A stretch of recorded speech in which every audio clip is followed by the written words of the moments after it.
सिद्धि की शादी के बाद वो ससुराल चली जाती है। पीछे रह जाती है भाभी रानी।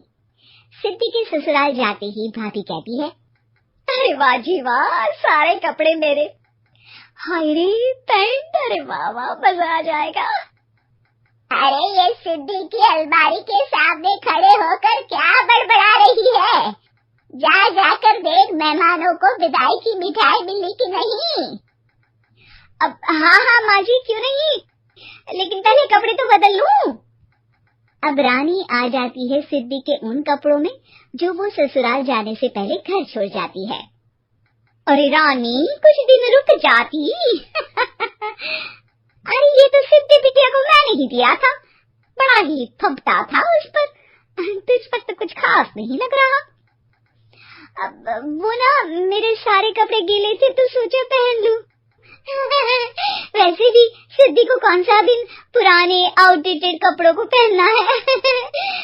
वैसे भी ये सूट तो मैंने तभी पहना था, वैसे खास है भी नहीं है। हाँ ठीक है, लेकिन ना मेरी सिद्धि पर तो जमता था। सारे मेहमान चले जाते हैं और सिद्धि ससुराल से मायके पहली बार आती है। अपना घर, अपना कमरा, अपनी अलमारी। ये बोलकर जैसे ही सिद्धि अलमारी खोलती है तो सामने उसके कपड़ों की जगह कुछ और ही रखा होता है। माँ, ओ माँ, जरा कमरे में तो आना। सास और रानी वहां पहुंच जाते हैं। रानी ने पहनी होती है सिद्धि की जींस और टी शर्ट। अरे भाभी, ये क्या? ये तो मेरी बड़ी ही महंगी टी शर्ट है, इसे आपने घर में क्यों पहनी है? अरे बहुत मिलती है दीदी ये चौक की मार्केट में, 150 में। ओ भाभी प्लीज, ये एरोपोस्टल है, 2000 की एक टी शर्ट। ओह 2000 में तो दीदी 4 साड़ी आ जाए। अब क्या बोलूं? भाभी, ये मेरी अलमारी में छोटू के कपड़े, तो मेरे कपड़े कहाँ हैं? मेरी अलमारी में? अब दीदी आपको कौन से पुराने कपड़े पहनने थे?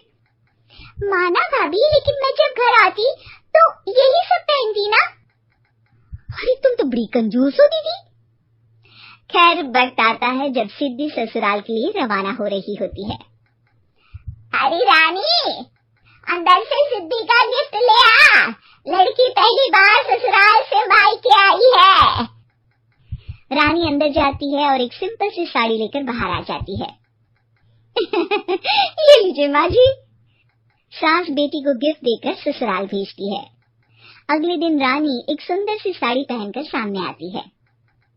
अरे रानी, ये तो वो साड़ी है जो मैंने सिद्धि को देने के लिए दी थी जब वो ससुराल ले जाती, लेकिन ये तूने कैसे पहन ली? अरे माँ जी, ये साड़ी तो मुझे बहुत पहले से ही पसंद थी, लेकिन चिंता ना करिए, मैंने सिद्धि के लिए भी अच्छी सी साड़ी दी है। हाँ। तभी सिद्धि का फोन आता है। क्या माँ, कुछ अच्छा तो दिया होता ससुराल ले जाने के लिए। अरे पहले दिखा दिया होता। ये चमकते हुए पैकेट में नौकरानी वाली साड़ी मत दिया करो माँ। अरे बेटे, वो तेरी भाभी ने ना गलती से उससे पैकेट बदल गया। हाँ, मैं कल ही तेरे भाई के हाथ से तेरा वाला पैकेट भेज दूंगी। अरे रहने दो माँ, आई एम श्योर भाभी ने अभी वही साड़ी पहनी होगी जो तुमने मेरे लिए रखी थी। तुम तो समझ नहीं पाई उनको। खैर छोड़ो, मैं ज्यादा बोलती अच्छी नहीं लगती, रहने दो, आपको उन्हीं के साथ रहना है, फिर बात करेंगे। सास को रानी पर गुस्सा आ जाता है। वो उसके कमरे में जाती है जहाँ वो शादी का एल्बम देख रही होती है। रानी, मार्केट जाकर एक ऐसी ही साड़ी लेकर आ, कल प्रतीक जाकर सिद्धि के घर दे आएगा। अरे क्यों माँ जी, कितनी साड़ी देनी है दीदी को, यहाँ कोई सेल लगी है क्या? अरे चुप कर, मेरे बेटी के हिस्से की साड़ी खुद पहन ली, अब ज्यादा ज्ञान बांट रही है। एक दिन सिद्धि का फोन आता है। माँ, मेरी सास ने आप सबको खाने पर बुलाया है। सारे लोग सिद्धि के ससुराल पहुँचते हैं।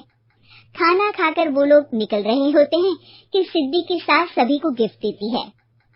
अरे बहन जी, बेटी के घर का खाना खा लिया, यही बहुत है जो आप ऊपर से गिफ्ट भी दे रही है। अरे बहन जी, आप भी कहाँ इन बातों पर विश्वास कर रही हैं। सास सभी को गिफ्ट देती है, लेकिन रानी को जो साड़ी देती है वो अजीब सी हरे रंग की लाल रंग के बड़ी छाप वाली होती है। अरे छी, ये कौन पहनेगा? सासू माँ को तो जरी वाली इतनी सुंदर, और मेरे लिए ये नौकरानी वाली।